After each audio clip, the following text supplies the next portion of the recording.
అవి నీ పరిశుద్ధ పర్వతమునకును నీ నివాస స్థలమునకును నన్ను తోడుకుని వచ్చును. అప్పుడు నేను దేవుని బలిపీఠమునకు నాకు ఆనంద సంతోషమును కలుగు చేయు దేవుని యొద్దకు చేరుదును. దేవా నా దేవా సకల వాయించుచు నీకు కృతజ్ఞతాస్తుతులు చెల్లించుదాను. మిక్కిలి ప్రియులారా, మనం మన ప్రభువైన యేసుక్రీస్తు యొక్క పరిశుద్ధ రాత్రి భోజనము స్వీకరించవలన ఉద్దేశంతో వచ్చి ఉన్నాం. కనుక పరిశుద్ధులైన పౌలు హెచ్చరించుకున్నట్లు మనము శ్రద్ధతో పరీక్షించుకున్నట యుక్తమై ఉన్నది. ఎందుకనగా ఎవరు తమ పాపములను వినయంగా ఒప్పుకుందరో, ఎవరు నీతిని గూర్చి ఆకలి దప్పులు కలిగిందరో, అలాంటి వారిని ముఖ్యంగా ఆదరించి బలపరచుటకై ఈ పరిశుద్ధ సంస్కారము నియమింపబడి ఉన్నది. మనల్ని మనం ఎలా పరీక్షించుకున్నప్పుడు మనలో పాపము మరణము తప్ప అనేది కనపడదు.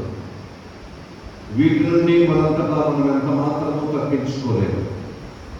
కాబట్టి మన ప్రభువైన యేసుక్రీస్తు మన మీద కనికరం గలవాడై మనకు ప్రతిగా దేవుని పూర్ణ చిత్తమును ధర్మశాస్త్రమును తాను నెరవేర్చుటకును మన కొరకును మన విముక్తి కొరకును మరణము పొంది మన పాపముల వలన మనం పొందవలసినదంతయు అనుభవించుటకు ఆయన మనుష్యుడాయన. మనము మరి ఎక్కువ దృఢముగా దీనిని నమ్మునట్టును మన విశ్వాసం వలన బలపరపబడి ఆయన చిత్తములకు సంతోషపూర్వకముగా విధేయులమగునట్టును తన రాత్రి భోజన మన పరిశుద్ధ సంస్కారము నియమించును. దీని యందు తన శరీరమును మనకు ఆహారముగాను తన రక్తమును పానముగాను అనుగ్రహిస్తున్నాడు.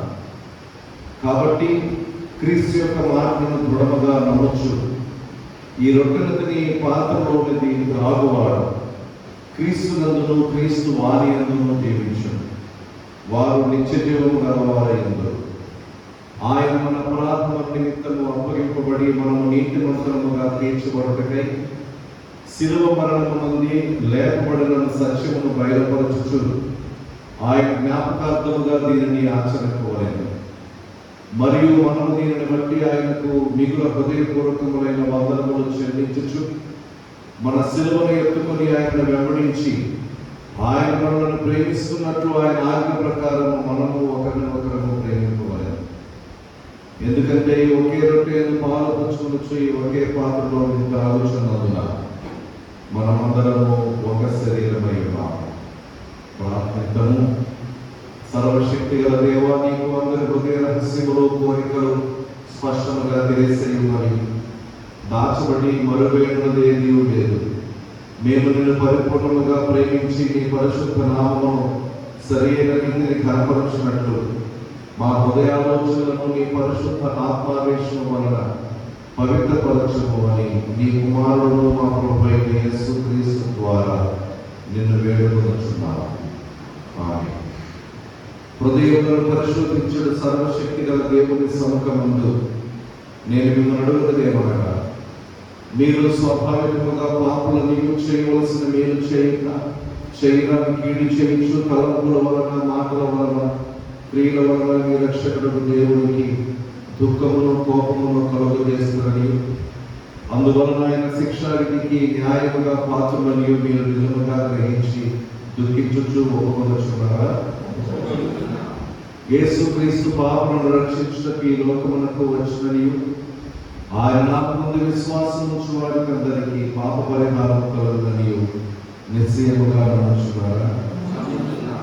అలాగైతే వీరు సకల పాపముల నుండి విముక్తి పొందవలని ఆసక్తితో కోరుచు క్రీస్తు నిమిత్తము మీ పాపములను క్షమించి సమస్త దుర్నీతి నుండి మిమ్మల్ని పవిత్రపరచుట పరలోకమందున్న మీ తండ్రి యొక్క దయగల చిత్తమని మీరు రూఢిగా నమ్ముచున్నారా? ఇక నుండి పరిశుద్ధాత్మకు విధేయులై సమస్త పాపములను ద్వేషించి విడిచిపెట్టి దేవుని సన్నిధి అందున్నట్లుగా జీవించుచు హృదయమునందును ప్రవర్తన యందును పవిత్రముగా ఉండుటకు దినదినము ప్రయత్నింపవలనని నిశ్చయించుకొనుచున్నారా? మనం వినయముగా దేవుని ఎదుట మన పాపములను ఒప్పుకొని మన ప్రభువైన యేసుక్రీస్తు మూలమున మనకు క్షమాపణ దయచేయమని ఆయనను వేడుకొందాము. నాతో పాటు అందరి మాటలు చెప్పండి. ఓ దేవా, మా పరలోక పరలోకపు తండ్రి, నేను నీకు విరోధముగా అనేక విధములైన ఘోర పాపములు చేసి ఉన్నాను. నా పాపమును నేను సంపూర్ణముగా గ్రహించలేను కానీ నీకంతయు స్పష్టంగా తెలిసే ఉన్నది. నా వారి జీవితంలోను ఆంతరిక జీవితంలోను లెక్కలేని ఘోర పాపములు చేసి ఉన్నానని నీ ఎదుట ఒప్పుకొనుచున్నాను. మరియు నేను పశ్చాత్తాపపడుచు నా దోషములను గురించి మనస్ఫూర్తిగా దుఃఖించుచు నీ మితిలేని కృపను బట్టి నన్ను కరుణించి నీ కుమారుడును మా ప్రభువునైన యేసుక్రీస్తు నిమిత్తము నా పాపములను మన్నించి కృపతో నా బలహీనతలను తొలగింపమని నిన్ను వేడుకొనుచున్నాను. ఆమేన్. పరలోకమందున మన తండ్రి అయిన సర్వశక్తి గల దేవుడు మన యందు కనికరముంచి తన ప్రియకుమారుడును మన ప్రభువైన యేసుక్రీస్తు యొక్క శ్రమ మరణ పునరుద్ధానం వలన మన పాపములన్నింటినీ క్షమిస్తూ ఉన్నాడు. మరియు క్రీస్తు ప్రభుని సంఘం యొక్క కారణమైన నేను ఆయన ఇచ్చిన అధికారమును బట్టి మీలో నిజముగా పశ్చాత్తాపపడి ఆయన యందు విశ్వాసం ఉంచు వారందరి పాపములు సంపూర్ణముగా క్షమించబడి ఉన్నవి అని తండ్రి యొక్కయు కుమారుని యొక్కయు పరిశుద్ధాత్మ యొక్కయు నామమున ప్రకటిస్తూ ఉన్నారు. అయితే అధికారమును బట్టి పశ్చాత్తాపము లేని అవిశ్వాసులకు నేను తెలియచేయని ఏమనగా, అలాంటి వారు పశ్చాత్తాపము లేని స్థితిలో ఉన్నంత కాలం దేవుడు వారి పాపములను క్షమించడు. మరియు కృపాదినము అంతము కాక ముందు తమ దుర్మార్గముల నుండి మడుకొనకై నిజ పశ్చాత్తాపము లేకయు క్రీస్తునందు విశ్వాసం ఉంచుకి ఉన్ననే కదా దేవుడు నిశ్చయముగా వారి దోషములను వారి మీదికి రప్పించును.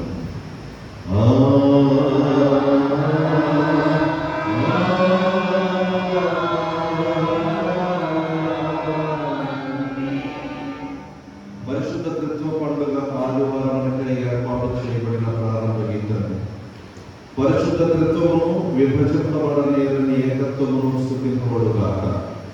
ఆయన తన కృపను మనకు చూపి ఉన్నాడు. ఆయనను మహిమపరచుదుము.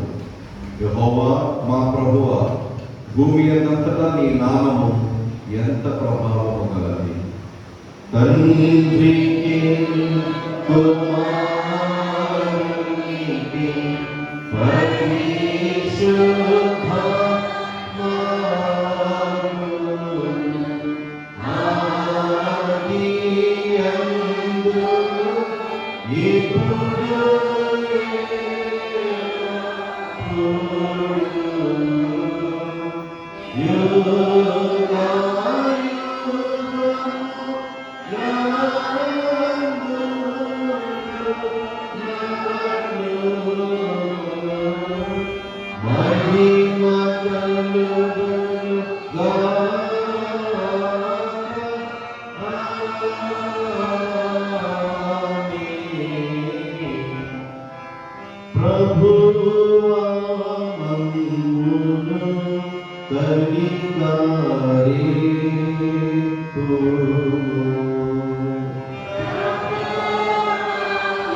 క్రీస్తు మమ్మును కనికరించుము.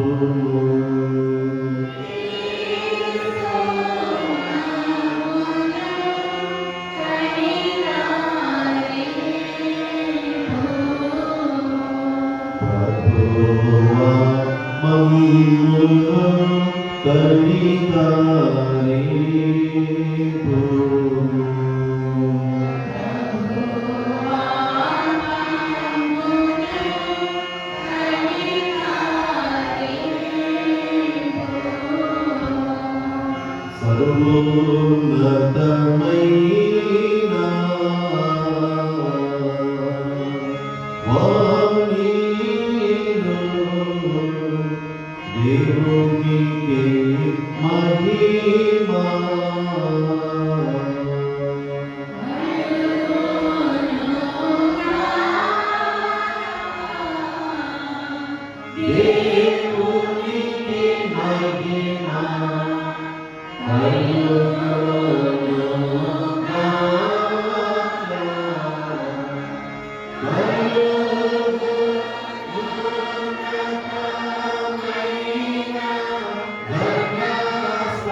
సర్వశక్తిగల నిత్యుడవైన దేవ, నిజమైన విశ్వాసము కలిగి నిత్య క్రితం యొక్క మహిమను తెలుసుకునేటప్పుడు దైవ ప్రభావము గల నీ శక్తిని బట్టి ఏకత్వమును ఆరాధించుటకు నీ సేవకులమైన మాకు కృపను అనుగ్రహించి ఉన్నారు.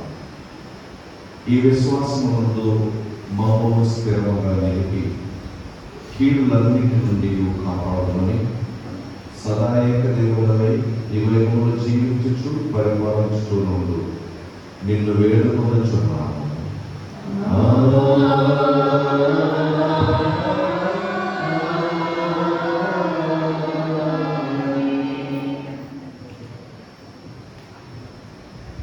పరిశుద్ధ క్రిస్తో పండుగ ఆదివారం అనేది ఏర్పాటు చేయబడిన పాత నిబంధన వాక్య భాగము యెషయా గ్రంథము 6వ అధ్యాయం 1 నుండి 8 వరకు.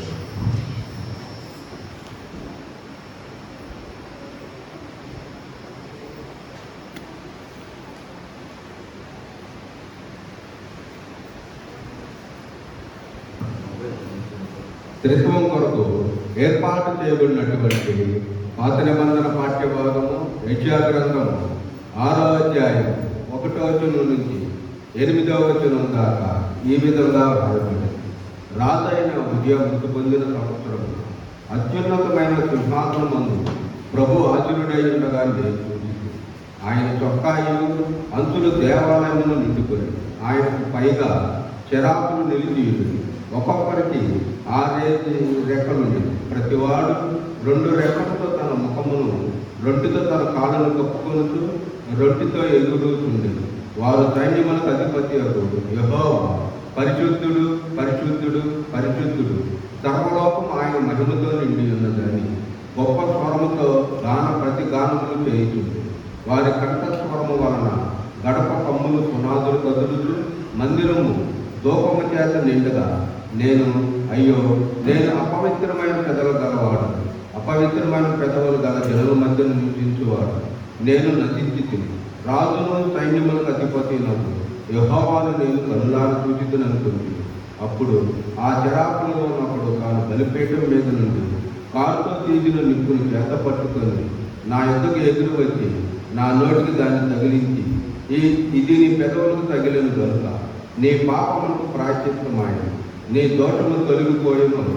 అప్పుడు నేను ఎవరు పంపెదను, మా నిమిత్తం ఎవడు పోవునని ప్రభు చెలవిగా వింటింది. అంతటా నేను చిత్తగించుము, నేనున్నాను, నన్ను పంపుమనగా ఈ వాక్యము ఇంత పర్యాయం.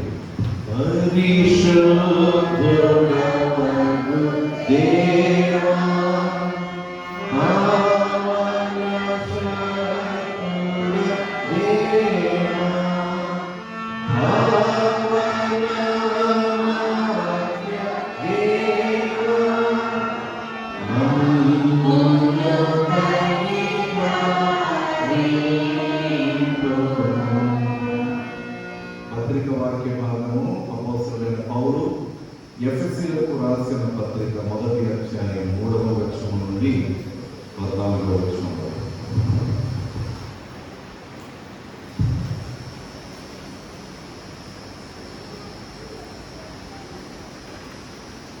పరిశుద్ధ క్రిస్వ పండుగ ఆదివారం కొరకు ఏర్పాటు చేయబడినటువంటి పత్రిక వాక్య భాగంగా అపోస్తలుడైన పౌలు ఎఫెసీయులకు రాసిన పత్రిక 1వ అధ్యాయము 3వ వచనం నుంచి 14వ వచనం వరకు చదువుకున్నాం.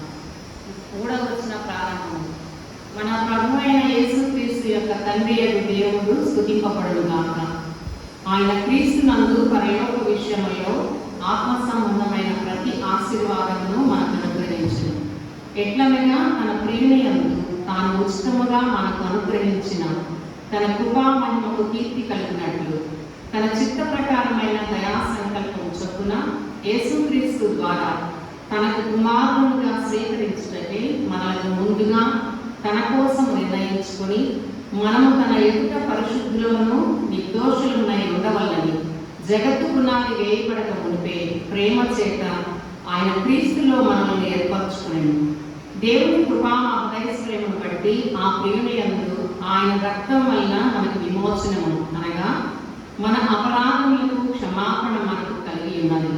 కాలం సంపూర్ణమైనప్పుడు జరగవలసిన ఏర్పాటును బట్టి ఆయన తన దయా సంకల్పం చొప్పున తన చిత్తమును గూర్చిన మర్మమును మనకు తెలియజేసి మనకు సంపూర్ణమైన జ్ఞాన వివేచన కలుగుటకు ఆ కృపను మన ఎడల విస్తరింపచేసిన ఈ సంకల్పమును బట్టి ఆయన పరలోకములో ఉన్నవే కానీ భూమి మీద ఉన్నవే కానీ సమస్తమును క్రీస్తునందు ఏకముగా సమకూర్చవలనని తనలో తాను నిర్ణయించుకునేది. మరియు క్రీస్తునందు ముందుగా నిరీక్షించిన మనము తన మహిమకు కీర్తి కలుగ చేయవలనని దేవుడు తన చిత్త ప్రకారమైన సంకల్పమును బట్టి మనలను ముందుగా నిర్ణయించి ఆయన యందు స్వాస్థ్యముగా ఏర్పరచును. ఆయన తన చిత్తానుసారంగా చేసిన నిర్ణయం చొప్పున సమస్త కార్యములను జరిగించుచున్నాడు.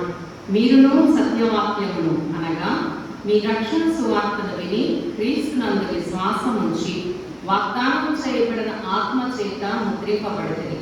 దేవుని మహిమకు కీర్తి కలుగుటకై ఆయన సంపాదించుకున్న ప్రజలకు విమోచనము కలుగు నిమిత్తము ఈ ఆత్మ మన స్వాస్థ్యమునకు సంచితలుగా ఉన్నాడు. పరిశుద్ధ క్రిస్వ పండుగ కొరకు ఏర్పాటు చేయబడిన పత్రిక వాక్య భాగము ఇంత పర్యంతం. హల్లెలూయా, హల్లెలూయా, హల్లెలూయా.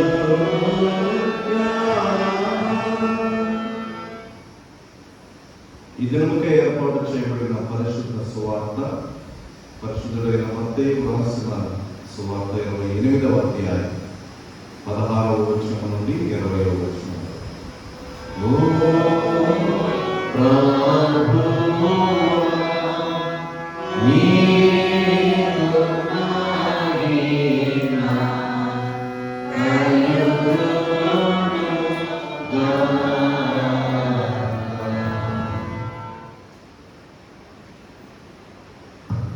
పరిశుద్ధ తత్వ పండుగలకు ఏర్పాటు చేయబడ్డ పరిశుద్ధ స్వార్థ పరిశుద్ధుడైన మత్తయి రాసిన స్వార్థ 28వ అధ్యాయము 16వ వచనం నుంచి 20వ వచనం వరకు. 16వ వచనం ప్రారంభం.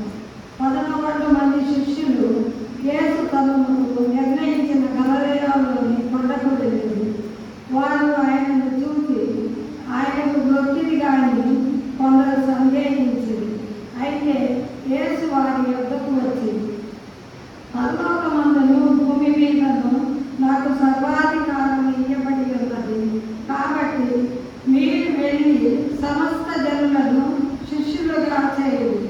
తండ్రి యొక్కయు కుమారుని యొక్కయు పరిశుద్ధాత్మ యొక్కయు నామములోనికి వారిని బాప్తీసమిచ్చుచు నేను మీకు ఏ ఏ సంగతులను ఆజ్ఞాపించుతున్నో వాటన్నిటినీ గైకొనవలెనని వారికి బోధించుడు. ఇదిగో నేను యుగ సమాప్తి వరకు సదాకాలము మీతో కూడా ఉన్నానని వారితో చెప్పాను. ఇద్దరితో ఈ దినమునైన పరిశుద్ధ సువార్త ముగించు.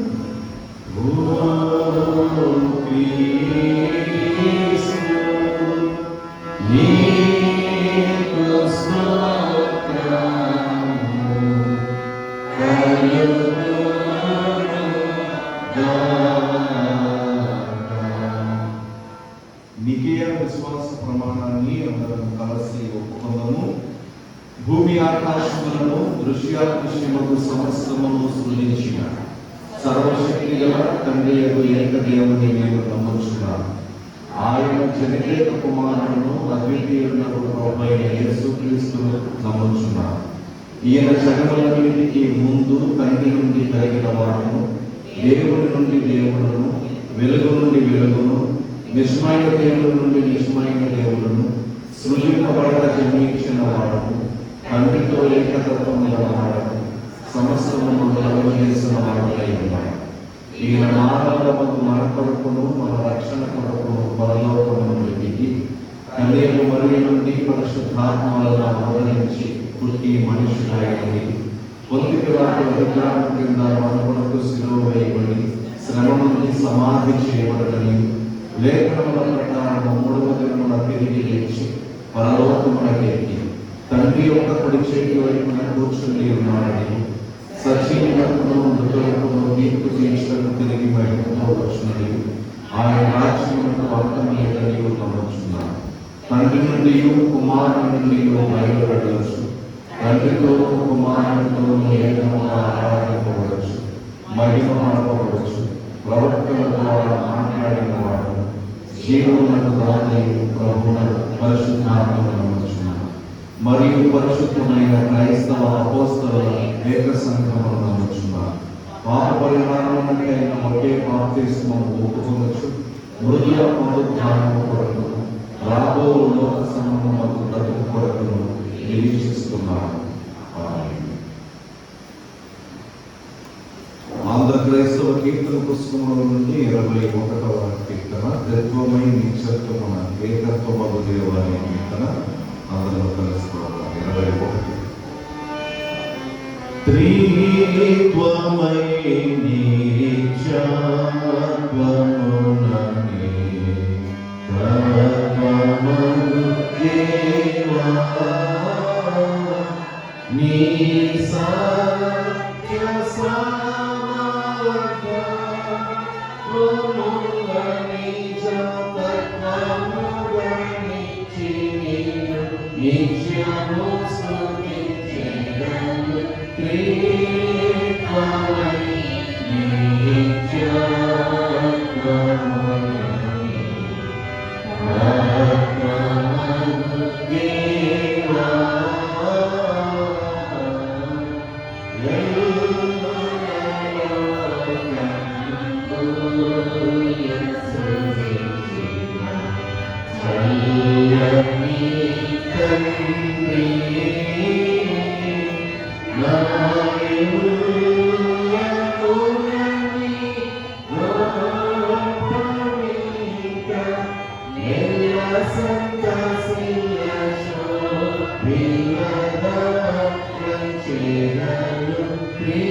మన తండ్రి అయిన దేవుని నుండి ప్రభు అయిన యేసుక్రీస్తు నుండి కృపయు సమాధానమును మీ అందరికీ కలుగును గాక.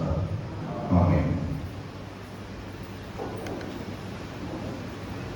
త్రియేక దేవుని శ్రేష్టమైన నామములో మీ అందరికీ శుభాలు తెలియజేస్తూ ఉన్నాను. పరిశుద్ధ త్రిత్వ పండుగ ఆదివారపు ఆరాధనలో మనము పాల్గొనడం మాత్రమే కాకుండా క్రైస్తవ సంఘ సంవత్సరంలోని రెండవ ప్రాముఖ్యమైన భాగాన్ని ఈ రోజు నుంచి మనము మొదలు పెడుతూ ఇంచుమించు 5-6 నెలల పాటు ఈ కాలంలోనే మనము కొనసాగనయ్యాము. వచ్చే ఆదివారం నుంచి మనము త్రిత్వము తరువాతి ఆదివారాలు మన ఆరాధన పుస్తకంలో 27 ఆదివారాలకు గాను బైబిల్ పాఠాలు ఉంటాయి. 23 నుండి 27 ఆదివారాల మధ్య ప్రతి సంవత్సరం కూడా ఆయా తేదీలను బట్టి ఇవి మారుతూ ఉంటాయి. మొత్తం మీద డిసెంబర్ 25వ తేదీ క్రిస్మస్ పండుగకి ముందు 4 వారాల వరకు ఈ త్రిత్వ కాలంలో మనం కొనసాగుతాం. ఈ కాలాన్ని మనము త్రిత్వ కాలము అనే దానికంటే కూడా సార్వత్రిక క్రైస్తవ సంఘములో పెంతెకోస్తు తరువాతి కాలముగా కూడా పరిగణిస్తారు. ఈ లెక్కన ఈ ఆదివారము పెంతెకోస్తు తర్వాత మొదటి ఆదివారం, వచ్చే ఆదివారం పెంతెకోస్తు తర్వాత రెండవ ఆదివారం. గత ఆదివారం మనము పెంతెకోస్తు పండుగగా మనము దీన్ని జరిపించుకున్నాము అన్న సత్యం మనందరికీ కూడా తెలుసు. తండ్రి, కుమారుడు, పరిశుద్ధాత్మ 3 విభిన్నమైన పేర్లు కలిగి ఉన్నా కానీ 3 దేవుళ్ళను మనము కలిగి ఉండకుండా ఒకే దేవుడిని మనము ఆరాధించే విశ్వాసాన్ని మనము కలిగి ఉన్నాం. త్రిత్వ సిద్ధాంతం ఒక ప్రత్యేకమైన క్రైస్తవ సిద్ధాంతం. ఈ ఆదివారము ఈ సిద్ధాంతమును ఆధారం చేసుకొని రూపకల్పన చేయబడినటువంటి ఆదివారం. మనమున్న దేశం, దీని సంస్కృతి, ఇందులో ఉన్న మతాలలో క్రైస్తవేతర మతాల విశ్వాసముల ప్రభావము చాలాసార్లు క్రైస్తవ విశ్వాసం మీద కూడా ఉంటూ ఉన్నందువలన దేవుని వాక్యములకు దూరమైన సిద్ధాంతాలు క్రైస్తవ్యములో కూడా పుట్టుకొస్తున్నాయి. హైందవ సంస్కృతిలో త్రిమూర్తి సిద్ధాంతము ఉంది. 3 మూర్తులు వేరు వ్యక్తిత్వాలు కలిగిన వారు, వేరు ప్రదేశాలలో ఉండేవారు, వేరు గుణలక్షణాలు వారికి ఉన్నాయి, వేరు పనులు వారికి ఉన్నాయి. ఒకరు సృష్టి, ఒకరు స్థితి, ఒకరు లయ. డిఫరెంట్ మిషన్స్ వారికి ఉన్నాయి. ఇస్లాం, ముస్లిం సంస్కృతి, మతపరమైన దానిలో ఒకరు తప్ప మరొక దేవుడు ఉండకుండా ఉండే విధానం ఉంది. ఇప్పుడు క్రైస్తవ త్రిత్వ సిద్ధాంతమును బట్టి ఇది త్రిమూర్తి సిద్ధాంతం కాదు, త్రిత్వ సిద్ధాంతం, త్రియేకత్వ సిద్ధాంతం.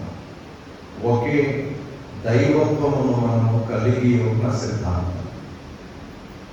కొంతమంది క్రైస్తవ బోధకులు కూడా త్రిత్వ సిద్ధాంతం పట్ల అవగాహన కలిగి ఉండకుండా వాళ్ళ బోధనలో చాలాసార్లు పొరపాటుగా బోధిస్తారు. పాత నిబంధన తండ్రి కాలం అండి, సువార్తలు కుమారుని కాలం, పెంతెకోస్తు అపోస్తలుల కార్యాలు 2వ అధ్యాయంలో పెంతెకోస్తు నాడు పరిశుద్ధాత్మ కుమ్మరించబడింది కదా, అక్కడి నుండి మనము పరిశుద్ధాత్మ కాలంలో ఉన్నాం. ఇప్పుడు మన కాలం పరిశుద్ధాత్మ కాలం. అందుకని వాళ్ళు ప్రస్తావించేటప్పుడు పాత నిబంధన దేవుడు, సువార్తల దేవుడు, అంత్యకాల దేవుడు, కాలములను బట్టి తండ్రిని, కుమారుణ్ణి, పరిశుద్ధాత్మను కేటాయించి మాట్లాడడం క్రైస్తవ్యంలో బోధింపబడుతున్న పొరపాటు బోధ. ఒకవేళ పాత నిబంధన తండ్రి కాలము అయినట్లయితే దేవుని ఆత్మ జలముల మీద అల్లాడుచుండెను అని ఆది కాండములో పరిశుద్ధాత్మ ప్రస్తావన గురించి ఏం చెప్పాలి?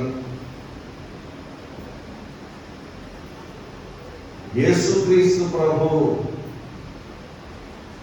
గర్భము ధరించాల్సినటువంటి మరియా, నాకు పెళ్లి కాలేదయ్యా, కుమారుడు ఎలా పుడతాడు అంటే పరిశుద్ధాత్మ నీ మీదికి వచ్చును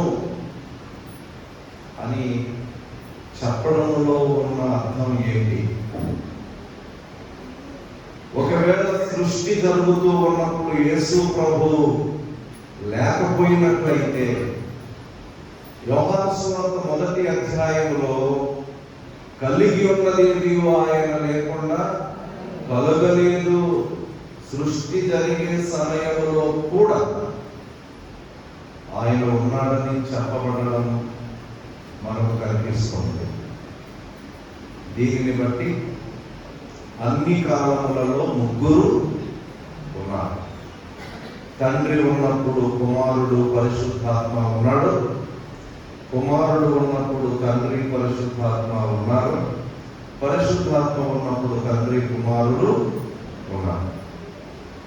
అందుచేత ఈ ముగ్గురి యొక్క తత్వం, ఈ ముగ్గురి యొక్క విధానం ఒకే విధానం అయి ఉన్నది. కానీ తండ్రి గాను కుమారుని గాను పరిశుద్ధాత్మ గాను వేరు చేయబడలేని వ్యక్తిత్వం వీరిలో ఉన్నది అని మనము తెలుసుకోవలసిన వారమై ఉన్నాం. మరింత లోతుగా విస్తృతంగా ఈ ఒక్క ఆదివారపు ఆరాధన సమయంలోనే ఈ సిద్ధాంతముల గురించి అధ్యయనం చేయడం వీలుపడదు. కానీ మనము సంఘముగా త్రిత్వము పట్ల మనము కలిగి ఉన్న నమ్మకాన్ని, ఎప్పటి నుండో కలిగి ఉన్న నమ్మకాన్ని మరొకసారి ఈ ఆదివారం నాడు పునరుద్ధరించడం అనేది అవసరం. ఈరోజు మత్తయి సువార్త 28వ అధ్యాయము 16 నుండి 21 వచనాల వరకు చదవబడి ఉన్నప్పుడు 9వ వచనము 2వ భాగంలో బాప్తిస్మమును గురించిన ప్రస్తావన మనకు కనబడుతోంది. అక్కడ వ్రాయబడిన మాట ఏమనగా, తండ్రి యొక్కయు కుమారుని యొక్కయు పరిశుద్ధాత్మ యొక్కయు నామములోనికి వారికి బాప్తిస్మం ఇచ్చొచ్చు. ఇక్కడ తండ్రి నామమున, కుమారుని నామమున, పరిశుద్ధాత్మ నామమున అని 3 నామాలు అంటలా. నామము అనేది ఒకటే కనబడుతుంది మనకి. తండ్రి యొక్కయు కుమారుని యొక్కయు పరిశుద్ధాత్మ యొక్కయు నామము, నామము బాప్తిస్మం ఇచ్చుచు అనే మాట కనబడుతుంది. బాప్తిస్మమును గురించి మీకు కొత్తగా నేను వచ్చి నేర్పించాల్సిన అవసరం లేదు. ఈ మాట ఇక్కడ ఉన్న మీలో ప్రతి ఒక్కరికి కూడా అవగాహన ఉన్న మాటే. పైపెచ్చు పేరుగాంచిన లూథరన్ మిషనరీ పేరున మనం ఈ సంఘాన్ని నడుపుకుంటున్నాం. మన మిషనరీ గారు ఆబరలి గారు పెద్దగా మహానుభావుడు. బాప్తిస్మము అని అంటే ఈరోజు నేను మీకు చెప్పే కొత్త అర్థమేమి కాదు, కానీ నా అవగాహనలో బాప్తిస్మము అనగా చెంది ఉండడం, బిలాంగ్స్ టు అని అర్థం. బిలాంగ్స్ టు, చెంది ఉండడం. ఒక వ్యక్తి బాప్తిస్మము పొందడం ద్వారా ఆ వ్యక్తి స్త్రీ అయినా పురుషుడైనా దేవునికి చెంది ఉంటాడు, అంతే. ఇక్కడ ఉన్న వారిలో ఎవరైనా సరే, వారి వయస్సు ఎంతైనా సరే, నెలల పిల్లోడైనా 60 ఏళ్ళు 80 ఏళ్ళు వచ్చిన బాప్తిస్మం పొంది ఉండకపోతే వారు దేవునికి చెందిన వారు కాదు. They are not belongs to God.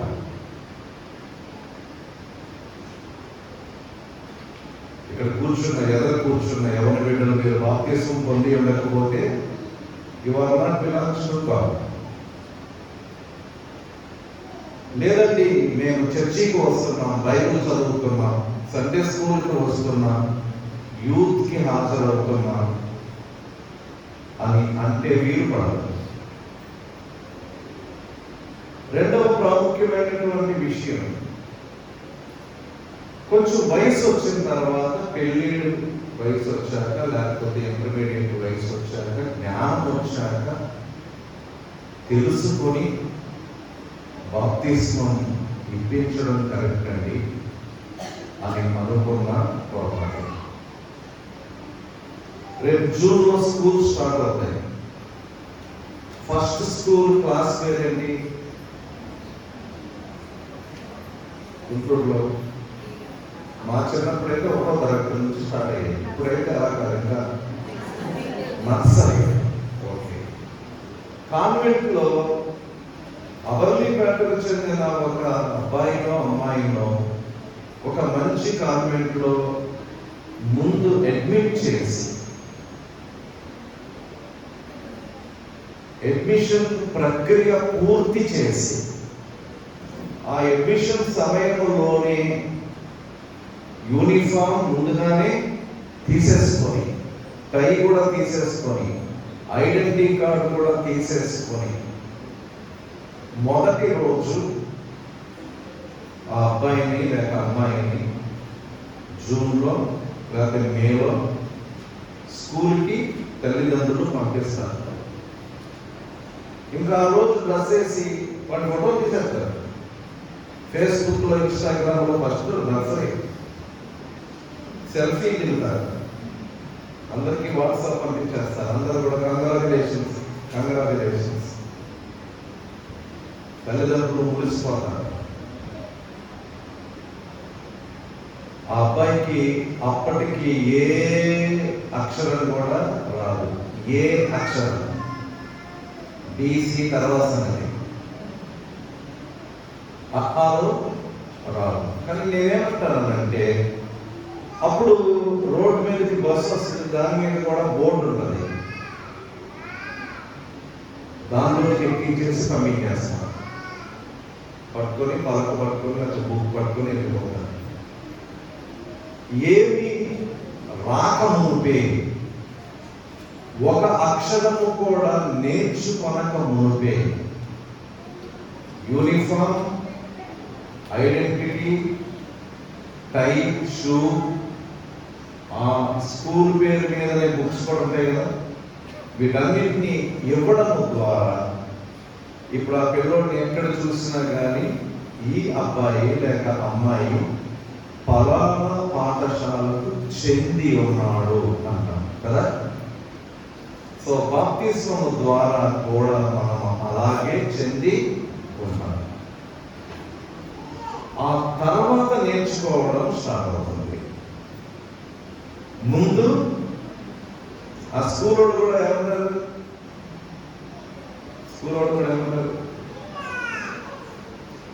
వీడు బస్సు వెళ్తా ఉంటుంది, డోర్ దగ్గర ఉన్నాడు, ఎక్కడో ఆగింది, పిల్లల గుంపులో వీడు దిగిపోయాడు అన్నమాట. ఆ పిల్లోడు అమ్మా నాన్న పేరు చెప్పలేడు, తన పేరు చెప్పలేడు. ఒక్కసారిగా ఇంట్లో నుంచి అబర్లీపేట బ్యాంకు లాంటి హడావుడి కంజెస్టెడ్ రోడ్డు మీద దిగ్గానే బ్యాన్ అంటాడు. మీరు చూసారనుకోండి, ఫస్ట్ మీరు చేసే పని ఏంటంటే ఆ పిల్లోడు వేసుకున్న డ్రెస్సును బట్టి, మెడలో ఉన్న ఐడెంటిటీని బట్టి, అరే ఈ అబ్బాయి ఫలానా స్కూల్కి చెందాడు, తల్లిదండ్రుల దగ్గరికి చేర్చబడడానికి ముందు ఈ అబ్బాయి నా స్కూల్ దగ్గరికి తీసుకెళ్తే ఈజీ. నేను చెప్పే ఈ స్కూల్ సంఘము అవుతుంది. సో మనం అందరం కూడా అబర్లీ క్రైస్ట్ లూథరన్ చర్చ్ మాత్రమే కాదు, స్కూల్ కూడా. అర్థమైంది కదండి. ఇప్పుడు మత్తయి సువార్త 28వ అధ్యాయము 19వ వచనములో, మీరు వెళ్ళి సమస్త జనులను ఏం చేయమంటున్నాడు? భక్తుల్ని చేయమని కదా ఉండాల్సింది. దయచేసి పెళ్ళుంటే కొట్టేసి రాసుకుంటారు పైన. అక్కడ ఏముండాలి? తప్పు రాశారు కదా మత్తయి. తప్పు రాశారా కరెక్ట్ రాశారా? కరెక్టే రాశారు. ఇఫ్ ఇట్ ఈజ్ రిలీజియన్, ఇది ఒకవేళ మతపరమైన విధానం అయి ఉంటే, భక్తులు నిజంగా నలుగురు మతం భక్తుల తర్వాత, కానీ యేసు ప్రభు ఆదేశిస్తున్న మాట ఏంటంటే, మీరు వెళ్ళి సమస్త జనులను నర్సరీలో చేర్చండి, స్కూల్లో చేర్చండి, విద్యార్థులుగా చేయండి. శిష్యులు అంటే ఎవరండి?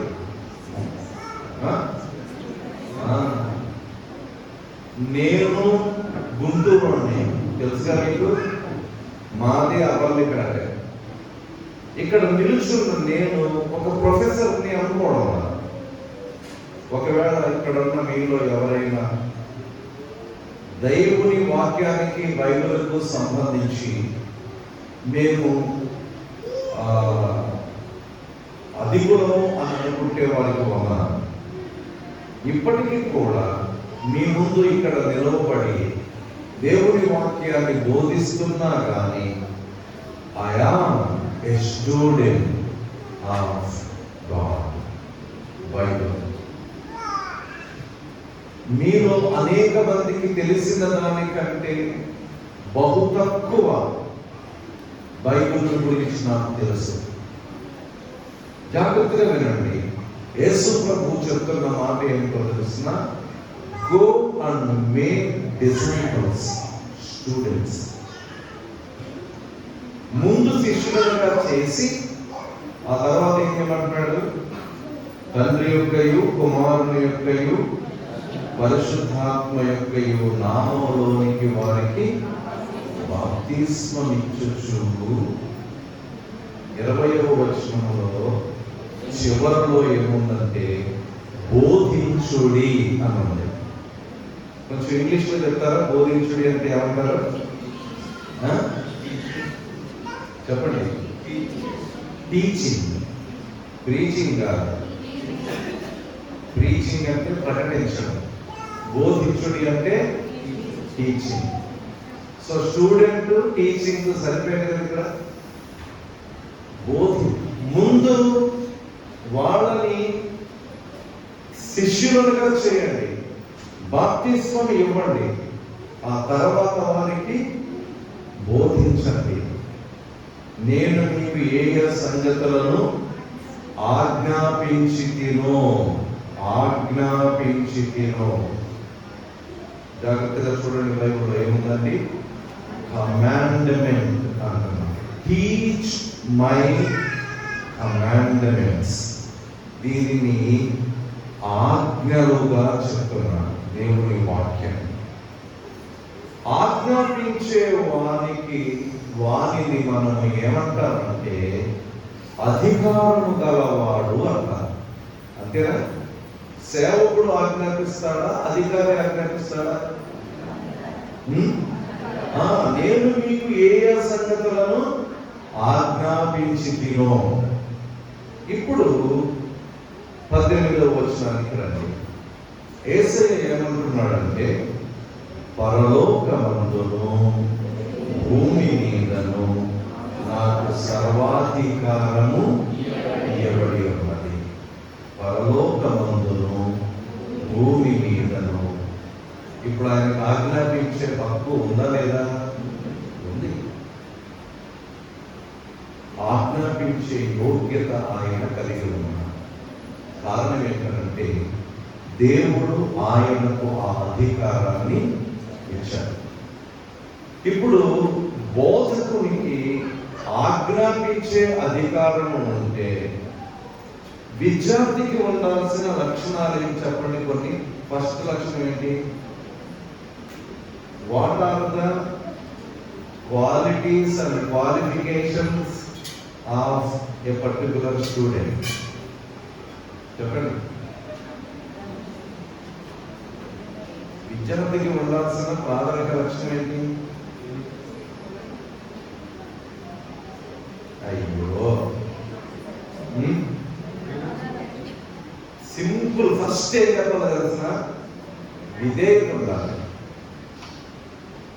నేర్చుకునే వాడికి ఏముండాలండి? విధేయత ఉండాలి, ఒబీడియన్స్. శిష్యునికి ఉండాల్సినటువంటి లక్షణం విధేయత. ఒక టీచర్ ఒక స్టూడెంట్ పిక్చర్ ఎలా ఉంటుందో చెప్పంటారా? యేసు ప్రభు మరియా మార్తల ఇంటికి వెళ్ళాడు. అప్పుడు దాకా ఆధునిక ఇల్లు అనుకున్నాను కాసేపు, ఆధునిక ఇల్లు అనుకున్నాను కాసేపు. మరియమ్మ కుర్చీలో కూర్చొని ఈనాడు మ్యాగ్జిన్ చదువుతారు. వెంటనే యేసు ప్రభు రాగానే ఆమె ఏం చేస్తుంది? లేచి నిలబడి ఆయన ఏం చేస్తుంది? ఆ కుర్చీలో కూర్చోమంటారు. ఇప్పుడు బైబిల్ తర్వాత ఏమైనా రాయబడింది? ఆమె యేసు పాదముల చెంత కూర్చుండి ఆయన చెప్పు బోధ వినుచుండెను. అంటే టీచర్ స్టూడెంట్. సో ఈ పాదముల దగ్గర కూర్చుండడం అనేటటువంటిదే విధేయత. దీనిలో మనం తెలుసుకోవాల్సిన మరొక ప్రాముఖ్యమైన సత్యం ఏంటో తెలుసిన? అయ్యా, నాకేమీ తెలియదు, నేను బలహీనుడిని, నాకు జ్ఞానం తక్కువ. ఇటువంటి గుణలక్షణాలను కలిగి ఉన్నప్పుడే అతనికి నేర్పించాలి అనేటటువంటి ఆలోచన గురువుకి ఉంటుంది.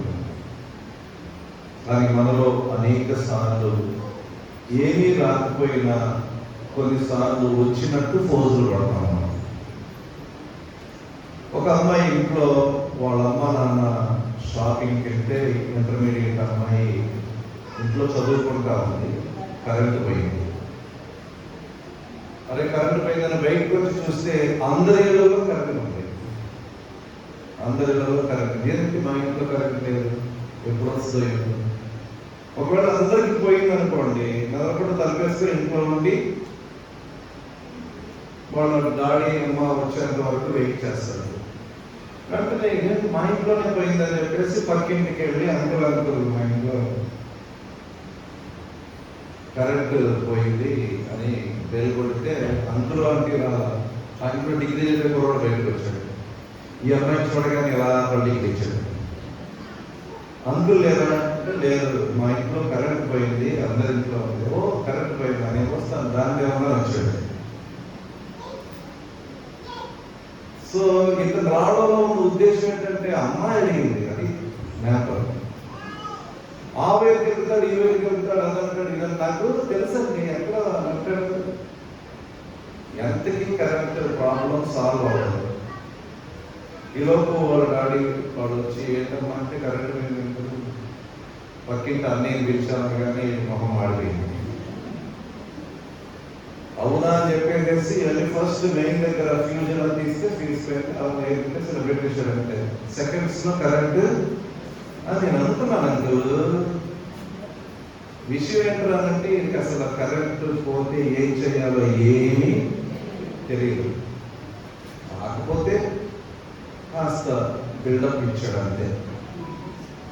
యెషయా గ్రంథము 6వ అధ్యాయంలో యెషయా భక్తునికి ఒక దర్శనం కనబడింది.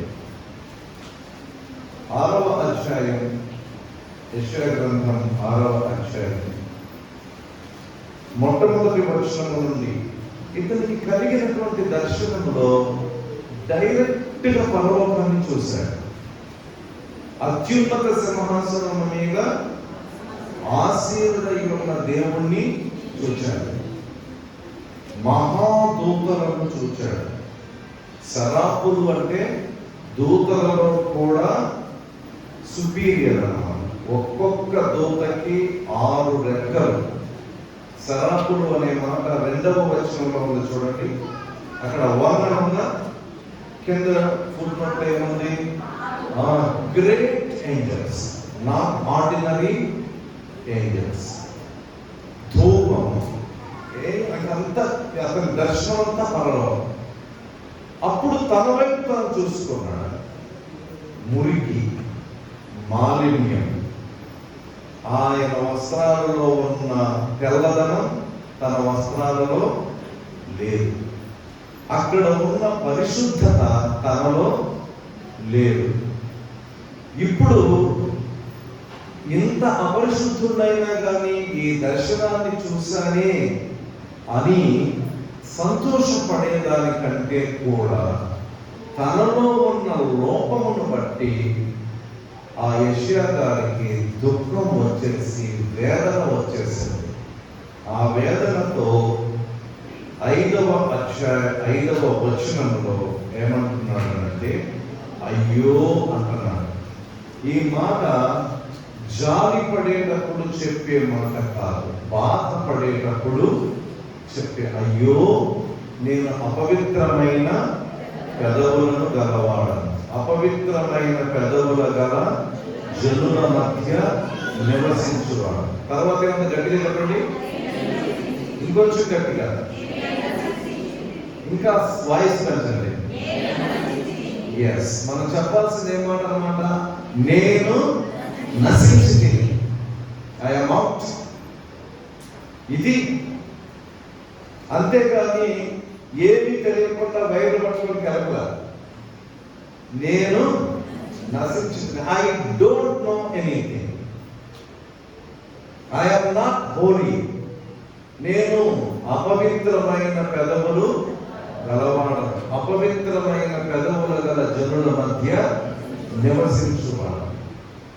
నేను నశించితిని అని స్టర్మ్ ఫర్మ్ గా మనం చెప్పగలిగితే వెంటనే దానికి ఆన్సర్ ఏమవుతుందో తెలుసా?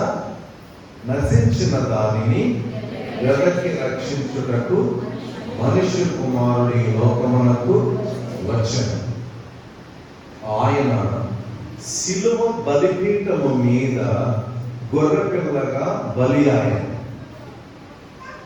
ఆయన రక్తము మానవాళి పాపముల నుండి విమోచింపబడి, ఎప్పుడైతే తనకు ఏమీ రానప్పుడు అపవిత్రతలో ఉన్నప్పుడు ఒప్పుకున్నాడో వెంటనే దూత విని బలిపీఠము మీద ఉన్న నిప్పుని కారుతో పట్టుకొని పెదవులకు తగిలించి 7వ వచనములో నీ పాపములకు ప్రాయశ్చిత్తమాయను. ప్రాయశ్చిత్తము, బలిపీఠము, ప్రాయశ్చిత్తము అనే ఈ 2 మాటలు కూడా శిలువ ద్వారా జరిగేవి. ఆ తర్వాత నేర్చుకున్నాడు. అయ్యో, నేను చెడ్డోడిని అన్నవాడే ఈ యెషయా గ్రంథపు ప్రవచన గ్రంథం ఆయన పేరు మీదుగా ఉంది. ఒకసారి ఊహించుకోండి, బైబిల్లో యెషయా ప్రవక్త పుస్తకం లేకపోతే ఏమైనా బాగుంటుందా? చాలా మంచి ప్రవక్త పుస్తకం కదా అది. చాలా మంచి ప్రవక్త పుస్తకం. 66 అధ్యాయాలు.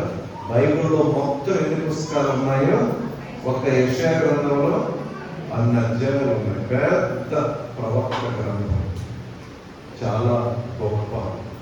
అంటే అలాంటి అపవిత్రత, బలహీనత, అంటే నర్సరీ స్టూడెంట్ అంటాడు అన్నమాట. ఇప్పుడు అతను ఒక గొప్ప వ్యక్తి అయ్యాడు, ప్రవక్త అయ్యాడు. ఈరోజు ఇక్కడ ఉన్నటువంటి మనలో ప్రతి ఒక్కరము కూడా ఎప్పటికప్పుడు తండ్రి, కుమార, పరిశుద్ధాత్మ నామమున బాప్తిస్మము పొందిన మనము ఆయనకు చెంది ఉన్నప్పుడు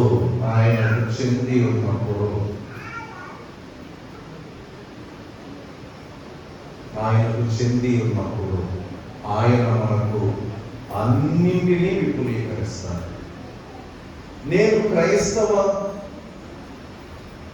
బిడ్డగా ఉన్నప్పుడు నాకు పుట్టినటువంటి కుమారుడు పుట్టుకతోటే ఏమవుతాడు? క్రైస్తవుడు అయిపోతాడు. అంటే నేను అతనికి ఏమి నేర్పించాలా? నా విశ్వాసాన్ని నేర్పించాలి. ఇప్పుడు నేనేమంటున్నానంటే, నాకు పుట్టిన కుమారుడు పుట్టక మునిపే దేవుడు అతనిని నాకు పుట్టించడం ద్వారా విశ్వాసిగా ముందే నిర్ణయించేశాడు. అవునంటారు కదా? ముందే నిర్ణయించేశాడు. ఈరోజు ఇక్కడ కూర్చున్న మనము ఈ ఆరాధనలో ఉన్నాము అని అంటే, ఇక్కడ ఉన్న మీరు చాలా మంది తల్లిదండ్రులు క్రైస్తవులు, వాళ్ళ తాతలు క్రైస్తవులు. అంటే మీరు పుట్టుకతోనే అనేక మంది ఇక్కడ ముందుగానే దేవుడు మిమ్మల్ని ఏమని నిర్ణయించాడు? విశ్వాసులు అని నిర్ణయించాడు. కానీ మనం ఏం చేస్తున్నాం? లేదు మా పిల్లలకి పెద్దయ్యాక బాప్టిజం ఇస్తామని అంటున్నాం. ఈరోజు మనం చదివిన ఎఫ్ఎస్సీలకు రాయబడినటువంటి పత్రిక మొట్టమొదటి అధ్యాయం 3 నుండి 14 వరకు, ఇంటికి వెళ్ళిన తర్వాత భోజనం చేయడానికి ముందు, నాకు తెలిసి అందరిలో మ్యాక్సిమం నాన్ వెజిటేరియన్ ఉండొచ్చు సండే కనుక, 3 నుంచి 14 వరకు ప్రశాంతంగా చదవాలి. నేను మొత్తం చెప్పలేను, అది చాలా పెద్ద లోతైన విషయం ఉంది. ఇందులో ఒక సిద్ధాంతమే ఉంది. ఆ సిద్ధాంతాన్ని ఏమంటారో తెలిసిన? పూర్వ నిర్ణయ సిద్ధాంతం. ఎందుకంటే నేను ఎంతగా చెప్తున్నానంటే, ఆ ఒక్క సిద్ధాంతం గురించి మాకు థియలాజికల్ కాలేజీలో ఒక పెద్ద అసైన్మెంట్ ఉంది. పూర్వ నిర్ణయ సిద్ధాంతం అంటే ద థియరీ ఆఫ్ ప్రీడెస్టినేషన్. పూర్వ నిర్ణయం అంటే ముందుగానే నిర్ణయించడం, డిసైడ్ చేసేయడం. ఇప్పుడు 3వ వచనం చివరిలో ఆయన క్రీస్తునందు పరలోక విషయములో ఆత్మ సంబంధమైన ప్రతి ఆశీర్వాదము అనుగ్రహించను. ఆశీర్వాదం ఏం చేశాడట? ముందే అనుగ్రహించేశాడట. 4 నుండి 6 వచనాలు కలిపి ఉంది కదా మీ బైబిల్లో, చివరికి వచ్చేయండి. యేసు క్రీస్తు ద్వారా తనకు కుమారులుగా స్వీకరించుటకై మనలను ముందుగా తన కోసము నిర్ణయించేసుకున్నాడట.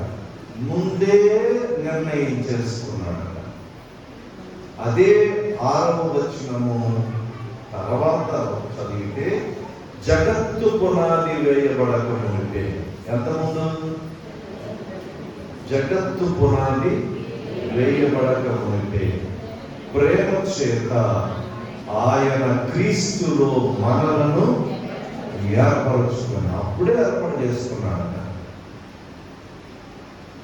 ఇప్పుడు 11, 12 వచనాలకు వస్తే, క్రీస్తు నందు ముందుగా నిర్ణయించిన మనము తన మహిమకు కీర్తి కలుగు చేయవలనని దేవుడు తన చిత్త ప్రకారమైన సంకల్పమును బట్టి మనలను ముందుగా నిర్ణయించి ఆయన యందు స్వాస్యముగా ఏర్పరచను. ఆయన యందు స్వాస్యముగా ఏర్పరచను. ఈ మధ్య నేను నా కార్ సర్వీసింగ్ ఇచ్చాను. మార్నింగ్ ఇవ్వగానే వాళ్ళు దాన్ని తీసుకొని సర్వీసింగ్ సెంటర్లో ఈవినింగ్ 5 o'clock రండి అన్నారు. ఈవినింగ్ 5 o'clock రండి అన్నారు. సో 5 o'clock ఫోన్ చేసి మీ కార్ రెడీ, వచ్చి తీసుకెళ్ళిపోవచ్చు అన్నారు. నేను వేరే అబ్బాయిని తీసుకుని బండి మీద సర్వీసింగ్ సెంటర్కి వెళ్ళిపోయి అతన్ని బ్యాంకానికి పర్మిట్ చేశాను, యూత్ అబ్బాయి. అప్పుడు నా కార్ ఏది అన్నాను. అప్పుడు ఆ సర్వీస్ సెంటర్ నిర్వాహకుడు ఏమన్నాడంటే, మీ కారు అయిపోయిందండి, ఇప్పుడే మెకానిక్ ట్రైకి వెళ్ళాడు అన్నాడు. అర్థమైంది? ఇప్పుడు అంతా రిపేర్ చేసిన తర్వాత ఆ పర్టికులర్ మెకానిక్ ట్రైకి వెళ్ళాడు అంటే అర్థం ఏంటి? అంతా అన్నీ బాగున్నాయా లేదా? అన్నీ బాగున్నాయా వెంటనే ట్రైకి వెళ్ళి వచ్చిన తర్వాత మెకానిక్ ఏమన్నాడనంటే మీకు మళ్ళీ ఇస్తాను, ఒక 15 minutes వెయిట్ చేయగలరా అన్నాడు. ఏమైంది అన్నా, నేను ట్రైకి వెళ్ళిన తర్వాత ఒక చోట చిన్న సౌండ్ వస్తుంది, ఏదో ఒక నట్ అక్కడ ఇబ్బందికరంగా ఉండవచ్చు. మళ్ళీ లోపలికి తీసుకెళ్ళాడు, మళ్ళీ సరి చేశాడు, ఇంకేం అవసరం లేదు పట్టుకెళ్ళిపోండి. ఒక దానిని పరిపూర్ణముగా తయారు చేసిన తర్వాత, ఎప్పుడైనా సరే మీరు ఎప్పుడైనా మిక్సీ కానీ ఏదైనా కొన్నారనుకోండి, టీవీ కానీ, దాని మీద ఒక చిన్న స్టిక్కర్ ఉంటుంది, ఎక్కడో చోట వెనకాల టెస్టెడ్ ఓకే అని ఉంటుంది. అంటే మనం కొనుక్కునే సమయానికే కంపెనీలో నుండి బయటకు వచ్చిన తర్వాత ఒక టీవీ తయారు చేసేసి ప్యాక్ చేసేసి అమ్మేయడు. ముందు ఏం చేస్తాడు, దాన్ని ఆపరేట్ చేస్తాడు, మిక్సీ ముందు ఆపరేట్ చేసేస్తాడు. ఓకే అన్న తర్వాత, టెస్టెడ్ ఓకే అన్న తర్వాతనే బయటికి పంపించేస్తాడు. ఈరోజు మన బ్రతుకులను కూడా బాప్తిస్మము ద్వారా నేర్పించిన తర్వాత మనకి కూడా హోలీ స్పిరిట్ ద్వారా ఒక స్టాంప్ వేయబడుతుంది. ఓకే, అప్పుడే మనం నిత్యత్వానికి వారసులను కాగలుగుతాం. 13వ వచనం ఎఫెసీ పత్రిక 1వ అధ్యాయం.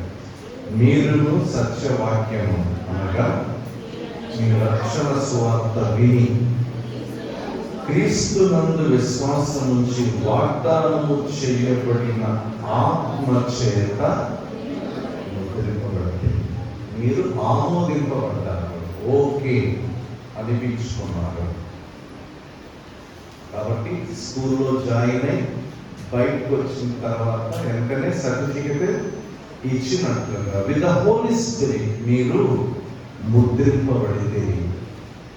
ఈ ఆదివారం ఈ మాటలు వింటూ ఉన్న మనలో ప్రతి ఒక్కరము కూడా దేవుని వాక్యము ద్వారా ఎప్పటికప్పుడు మన విశ్వాసాన్ని పటిష్టపరచుకొని నేర్చుకొని మన విశ్వాస జీవితాన్ని మరింత దీవెనకరంగా చేసుకొనగలుగుతున్నట్లు తండ్రి, కుమారుడు, పరిశుద్ధాత్మ త్రియేక దేవుడు తన కృపా సహాయాన్ని మనందరికీ అనుగ్రహించునుగా.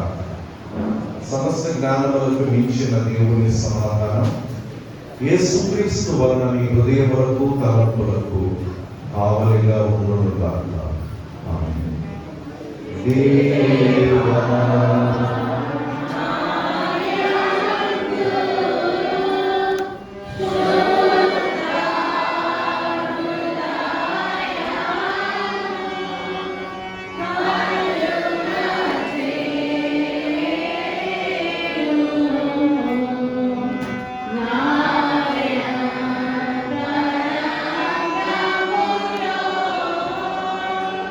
స్థిరమైన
కృతజ్ఞత అర్పణలు అర్పించదలిచిన వారు ఎవరైనా ఉంటే ముందుకు వస్తే వారి వరకు ప్రార్థన చేయకూడదు.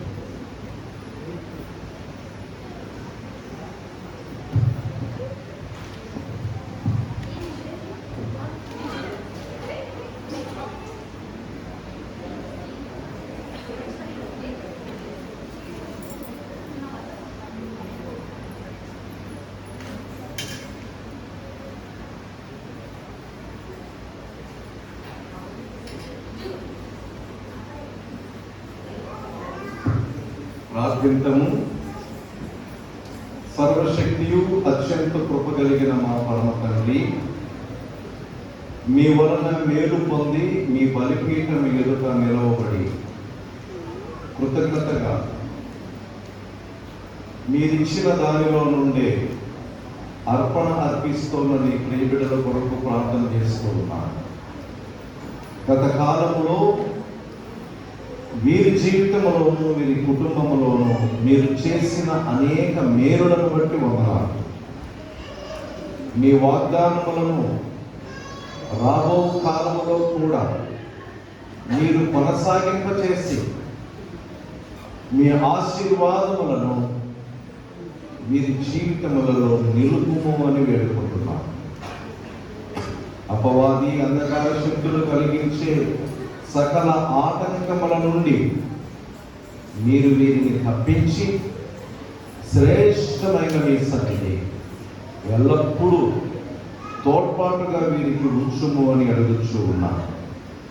వ్యక్తిగతముగా కుటుంబపరముగా వీరికి ఉన్న అన్ని అవసరముల నిమిత్తమై మీకు చేసే ప్రార్థన విజ్ఞాపనలను ఆలకించి కృప చూపించుము అని వేడుకుంటున్నాను ప్రభువా. మా తండ్రి, మా దేవ, వీరినే కాదు వీరి కుటుంబ సభ్యులు వీరికి అనుగ్రహించిన సమస్తం మీ రెక్కల నీడన భద్రపరచండి. ఏ శరీర బలహీనత వీరి దరి చేరుకున్నట్లుగా ఆరోగ్యమును మెరుగుపరచండి. చేయు పనులలో ప్రయాణాలలో భద్రతను దయచేయండి. వ్యక్తిగతంగా మీకు చేసే ప్రార్థన విజ్ఞాపనలను ఆలకించి మేలు చూపుము అని యేసు నామమున వేడుకుంటున్నాము తండ్రి. ఆమేన్. ప్రభు అయిన యేసు క్రీస్తు కృప, తండ్రి అయిన దేవుని ప్రేమ, పరిశుద్ధాత్మ సహాయము మీకు మీరు కలిగి ఉన్న సమస్తమునకు మీ కుటుంబ సభ్యులకు తోడుగా ఉండును గాక. ఆమేన్.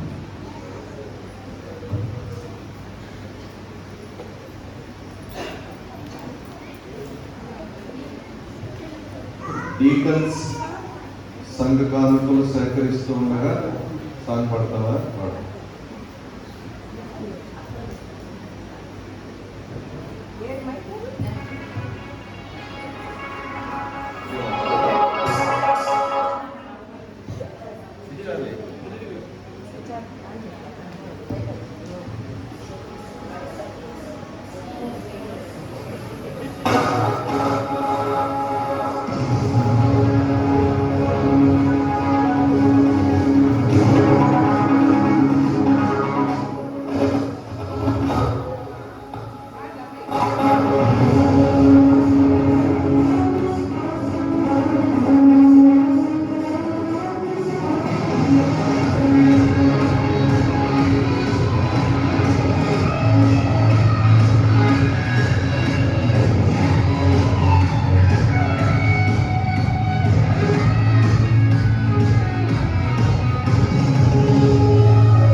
సరిగ్గా ప్రార్థన చేసుకోవాలి.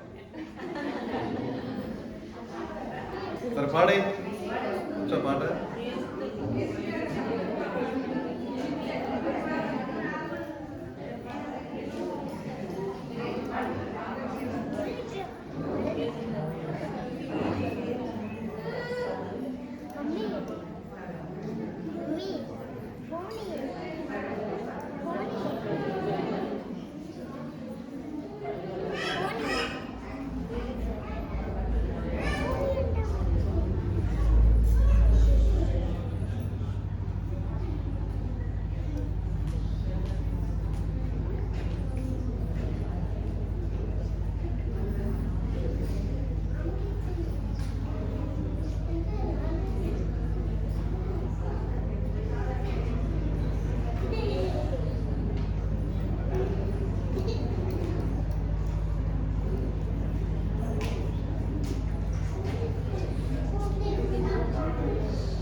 నీకిచ్చు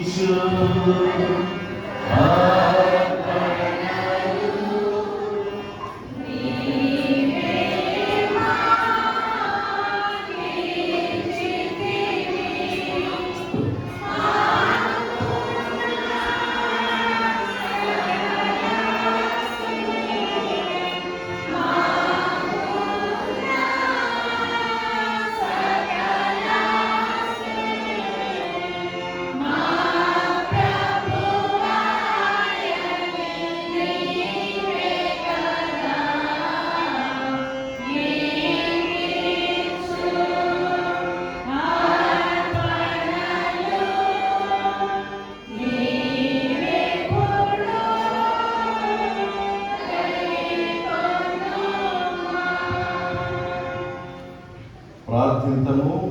మేము గ్రహింపచాలని తేజస్సునందు నివసించుచు మేము కనుగొనలేని స్వభావ లక్షణములను మా జ్ఞానములకు మించిన ఆలోచనలను కలవాడవైన మేము నిన్ను తెలుసుకుని ఆరాధించి స్తుతించినట్లు నీ మహిమను మాకు బయలుపరిచినావు. పరభూలోకములకు ప్రభుడవైన దేవా, మాకు నీ స్థితిని నీ సుగుణములను తెలియపరచి ఇక ముందు పరలోకములోని శాశ్వతమైన వెలుగునందును ఆనందమునందును నిన్ను వీక్షించుటకు నిరీక్షణ కలిగించుటకు నీకు వందనములు. ఓ సర్వశక్తి గల తండ్రి, దృశ్యాదృశ్యములైన వాటికన్నిటికీ నీ సృష్టికర్తవును సంరక్షకుడవును పరిపాలకుడవునై ఉన్నందులకు నిన్ను స్తుతించి ఆరాధించుచున్నాను. మేము నీ ఆజ్ఞలకు లోబడు మనస్సు గలవారమై నీ పరిశుద్ధమైన ప్రత్యక్షత వలన కలిగిన వెలుగునందు నీరులు మేము నడుచున్నట్లు నిన్ను గూర్చి నీవు పంపిన యేసు క్రీస్తును గూర్చి సరైన జ్ఞానమును మాకు దయచేయము. తండ్రి యొక్క నిత్య కుమారుడా, శిక్షావిధి నుండి నిత్య మరణము నుండి నీ రక్తము చేత మమ్ము విడిపించినందులకు నిన్ను స్తుతిస్తూ ఉన్నాను. నీవు మృతులలో నుండి లేచి నిరంతరము జీవించుచు ఏలుచు నుండుటను బట్టి మేము నీ నమ్మకమైన ప్రేమ గల జనులమై ఉండి నిత్యమైన నీతితోనూ నిర్దోషత్వముతోనూ ధన్యతతోనూ నిన్ను సేవించు నిమిత్తము మమ్మను నీ వారిగా అంగీకరించి మేము తండ్రి చిత్తము పూర్తిగా నెరవేర్చినట్లు సహాయం చేయమని నిన్ను ప్రార్థిస్తూ ఉన్నాను.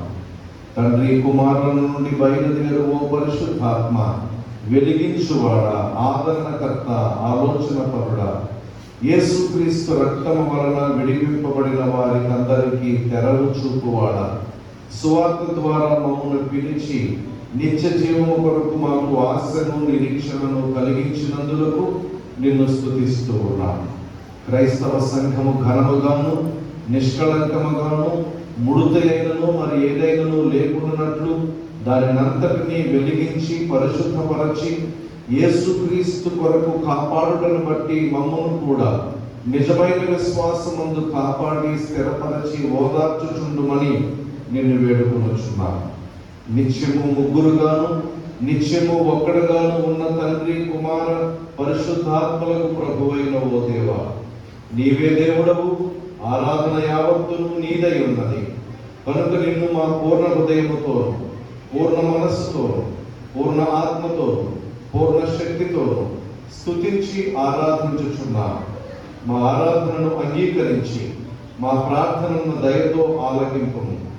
నీ పరిశుద్ధ క్రైస్తవ సంఘమును మొక్కను భూమి మీద నాటిదివి గనుక దానిని కాపాడి వృద్ధి చేసి మహాశక్తి గల నీ పని చేత దానిని పూర్తి చేసి దానికి మేలును సకలాభివృద్ధియు కలుగునట్లు సమస్తమును పరిపాలింపు. ఈ చీకటి లోకమందు అది నీ బంగారు దీపముగా ఉండునట్లు రక్షణకరమైన నీ కృపతో నీ సంఘమందు నివసించుము. నమ్మువారందరూ రక్షింపబడినట్లు సత్యము నిత్యము కాపాడము. తండ్రి కుమార పరిశుద్ధాత్మలకు సత్యైక దేవ, తరతరముల పర్యంతము ఆరాధన రాజ్యము నీకే ఆరోపిస్తూ ఈ ప్రార్థనను సమర్పిస్తున్నాము తండ్రి. ఆమేన్. పరలోకమందున్న మా తండ్రి, నీ నామము పరిశుద్ధపరచబడుగా, నీ రాజ్యము వచ్చుగా, నీ చిత్తము పరలోకమందు నెరవేర్చుటకు భూమి యందు నెరవేరుగా. మా యోగ్య ఆహారమును మాకు దయచేయి. మా చేసుకొని క్షమించడం మా అపరాధములను క్షమించు. దృష్టిని కట్టించు. రాజ్యము, శక్తి, మహిమ నిరంతరం నీకే కలుగును. ఆమేన్. మన ప్రభువైన యేసు క్రీస్తు కృప, తండ్రి అయిన దేవుని ప్రేమ, పరిశుద్ధాత్మ యొక్క అన్యోన్య నిత్య సహాయము, సహవాసం సదాకాలము మనందరికీ తోడుగా ఉండును గాక. ఆమేన్.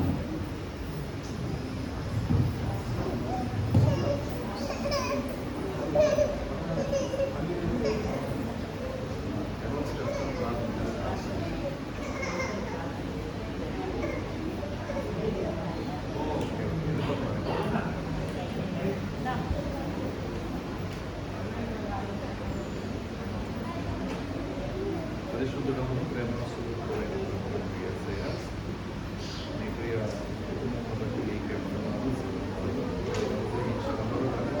వివాహ వార్షికోత్సవాన్ని బట్టి నీకే వందనాలు, స్తోత్రాలు సమర్పిస్తున్నాము. ప్రత్యేకించి నీ దాసునికి మీరు ఇచ్చిన గొప్పమైన ఉద్యోగాన్ని బట్టి, అనుగ్రహించిన కుటుంబము, సంతానం బట్టి నీకు వందనాలు. వారి ఎదుగుదలలో మీరు సహాయం చేసి ఆయన ఉద్యోగరీత్యా చేసే ప్రయాణంలో మీ భద్రతా కాపాడులను అనుగ్రహించి, కుటుంబంలో ఎన్నో జరగవలసిన ప్రతి భవిష్యత్ సంబంధిత కార్యక్రమం మీ యొక్క నేతృత్వంలో మీరు నిర్ణయించిన సందర్భంలో జరిగి మీ దీవెన ఆశీర్వాదం ప్రసాదించవచ్చు. యేసునామములో ప్రార్థిస్తున్నాము తండ్రి. ప్రభువైన యేసుక్రీస్తు కృప, దేవుని ప్రేమ, పరిశుద్ధాత్మ సహాయం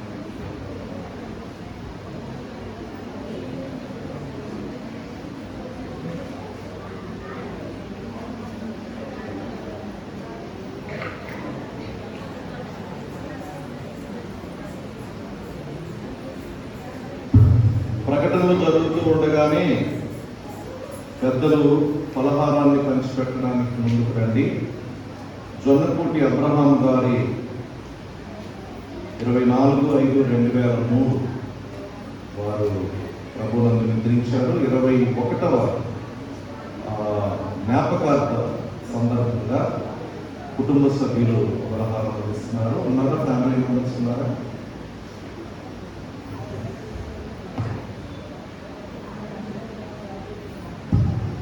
రండి.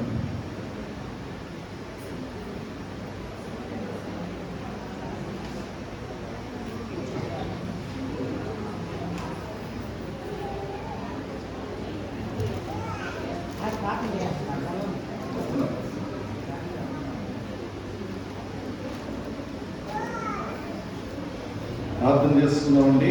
ఫలహారం కొరకు, అర్పించిన కుటుంబం కొరకు సంఘం ఏకీభవించాలని కోరుకుంటున్నాను. దయగల తండ్రి యేసయ్య, ప్రియులు జొన్నకూటి అబ్రహాం గారిని జ్ఞాపకం చేసుకుంటున్నా. 21 ఏళ్ల క్రితం వారిని మీ సన్నిధికి చేర్చుకుని ఉండగా ఈ కాలమంతటిలో ఆయన విడిచిన కుటుంబ సభ్యులందరికీ మీరు అనుగ్రహించిన కాపుదల భద్రతను బట్టి ఉన్నారు. ఆయన పేరిట సిద్ధం చేసిన ఈ అల్పాహారాన్ని దీవించండి. సహవాసంగా సంఘములో పెద్దలు పంపిణీ చేస్తుండగా స్వీకరించిన ప్రతి ఒక్కరూ మీ వలన దీవించబడిన ఈ అల్పాహారం ద్వారా వారు దీవెనకు సహాయం చేయండి. అబ్రహాం గారి కుటుంబం అంతటిని, సంతానం అంతటిని, వారు ఎక్కడ ఉన్న బంధుమిత్రులందరినీ కాపాడి మీ కృపలో వర్ధల చేసి మేలు కలుగజేసి వారు మీ అందరి విశ్వాసంలో కొనసాగగలిగే కృప, సహాయంలో నడిపింపు మీరిమ్మని యేసు నామములో ప్రార్థిస్తున్నాను తండ్రి. ప్రభువైన యేసుక్రీస్తు కృప, దేవుని ప్రేమ, పరిశుద్ధాత్మ సహాయం మీకు తోడుగా ఉండును గాక. ఆమేన్.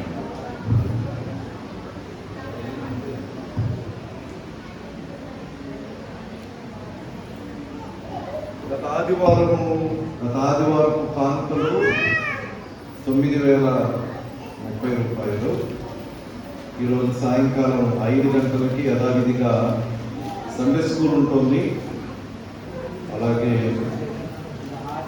శుక్రవారం సాయంకాలం 7:30 స్త్రీల సమాజం జరుగుతుంది. స్త్రీలందరూ కూడా హాజరు కావాల్సిందిగా ప్రత్యేకంగా మనం చేయబడుతూ ఉన్నారు. ఆలయ ప్రతిష్ఠ జరిగి 40 సంవత్సరాలు అయిన సందర్భంగా 40 ఏళ్ల వార్షికోత్సవ వేడుకలను జరిగించడానికి ఈ ఆరాధన అనంతరం పెద్దలందరూ ఉండాలని డీకన్స్ కోరుతూ ఉన్నారు. గమనించాల్సిందిగా మనం చేస్తూ ఉన్నాం. అలాగే జొన్నపూటి అబ్రహాం గారి పేరిట వారి కుటుంబ సభ్యులు అందజేస్తూ ఉన్నటువంటి ఈ పలహారాన్ని బట్టి సంఘపక్షముగా వారికి వందనాలు తెలియజేస్తూ ఉన్నాను.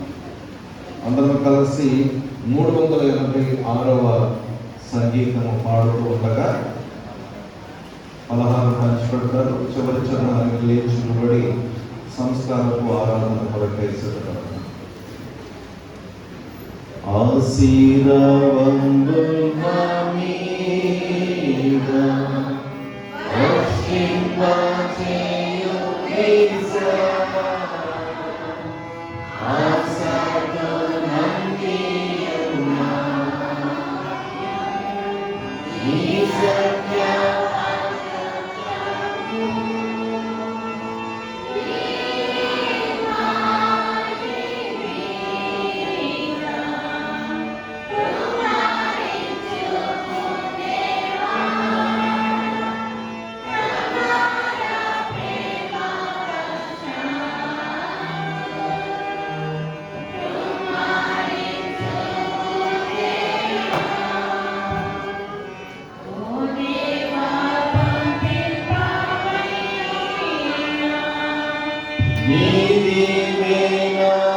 ప్రభు మీతో నుండుగాక.